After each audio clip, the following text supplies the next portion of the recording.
And I also found a document in which the director of the program reports having made it work, having the success of it.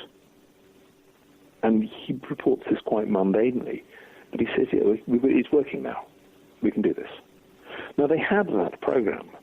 They also, it is a fact, had contracted several hundred, possibly a couple of thousand psychiatrists, independent psychiatrists. Again, this is not speculation, it's not conspiracy theory, it is fact. It's documented in their own documents.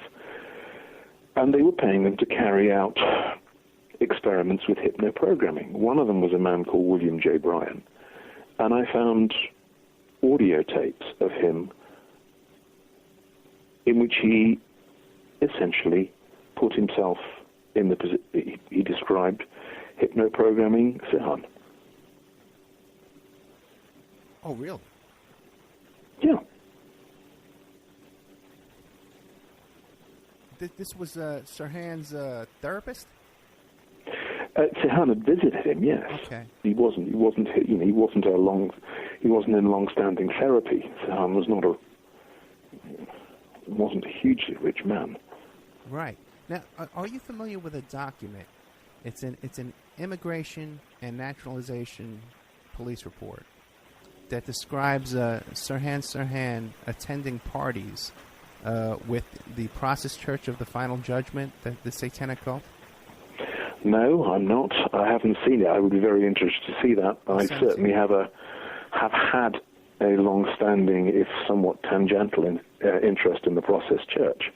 So have I. I'll send you that document. It also talks about how connections to Manson and all kinds of stuff. And what I think that the connections between Manson and the Process Church are well documented. There's little doubt about that. Right. I haven't seen anything I haven't heard of anything until you've mentioned this, which links Sirhan to them. Again, I say it as gently as I can. I like to look at documents. I like to look at facts, times, dates, places. So I'd be very interested in seeing that. You got it. It's going to be on its way. Oh, also to that link to the your own YouTube video that you haven't seen in 30 years with the Aquino's interview. But now, what do you make of the Process Church? When I see them, again, it's that same thread that seems to be flowing through everything. I've interviewed Mayor Jim Rothstein, who was a NYPD detective who spent a great deal of his career investigating the Process Church. And we seem to both agree that they have their hand in a lot of major events in the past 20, 30 years. What do you think? Well, again, bear in mind that when I was looking at the Process Church, it's in the late 80s, basically through early 1990. And so my information is old. Certainly in the 60s, the Process Church was very active on both sides of the Atlantic and had some very high-profile acolytes.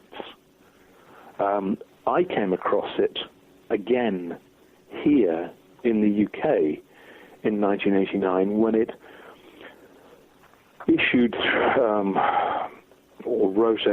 published what essentially was a recruiting piece in an occult magazine here in the UK.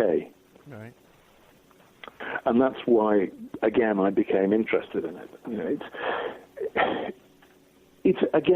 For me, it was very hard to know whether this was basically a bunch of mid-60s, late 60s crazies, or whether it was a bunch of mid-60s, late 60s crazies who were quite well connected. Did you ever come to a conclusion? No. Again, I keep coming back to the same thing. For me to come to a conclusion, I need to see and find documentary evidence, and I couldn't and didn't, is the answer. And I definitely appreciate that, and I respect that very much. Have you ever read Maury Terry's book? Yeah, I have. Okay, now what do you make of all of that? Again, I haven't read it for 30 years, or nearly 30 years. I found it interesting. For me, if you're serious as a federal law enforcement organization, and someone comes up with evidence like this, as Maury Terry did, you should be looking at this and you should be saying, with an open mind, is this true? Is this factual? Or is this a little bit tangential? Is there evidence to support this? I don't know whether the FBI ever did that. I certainly think they should have done.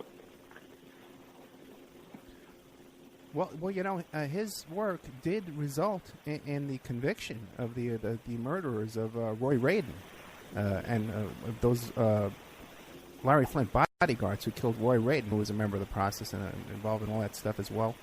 So they have taken a look at a lot of his work. I'm involved in a discussion group with Maury Terry on a daily basis, and the man who runs the group is a retired FBI agent. So it seems like they know about it. What they're doing about it, I don't know, but it seems like they know at least. And it might interest you to know, too, that this group, the Process Church, the original members, are still together in Utah running a group, an animal rescue foundation that has reportedly a $40 million budget. That's a nice large slice of money, isn't it? Yeah, it would kind of point to that they do have friends in high places. And well, they certainly would appear to have friends with long pockets. Right, yeah. Oh, my goodness. Well, it definitely seems like we're definitely interested in the same topics, that's for sure. You asked me if there was another film or another story which I'd done, which I was slightly puzzled had not made more of an impact. And there is. And I think when you originally contacted me, you mentioned this. I made a film about Alfred Kinsey. Right. And again, for me, I'm 60 years old. Kinsey, I'm a child I grew up in the 60s. Kinsey was someone to be revered because he broke the repressive sex laws, to put it crudely. But when someone, again in the late 90s, brought me this story, I just could not believe what they were telling me. And so I went away and checked it out. And the story they told me, and it is absolutely factually correct, is that Kinsey conspired and contracted with a small group of pedophiles to abuse children and to present reports from these pedophiles of the abuse of children as the first, and I use his phrases, scientific data proving that children were sexual beings from birth and that they could, with the right adult stimulation, enjoy sex with adults almost from birth. Now, I found that an extraordinary thing, and I went and I checked, and there it is. It's chapter 5 of the very first and most famous Kinsey book, Sexuality in the Human Male. And there, in black and white, are tables describing the manipulation, I think is his word, of children by an adult to orgasm. These children are from 4 months old, in some cases over a 24-hour period. Now, what those tables are describing and what Kinsey's describing is the sexual assault on hundreds of children, and that's bad enough. What I found even more disturbing is that this,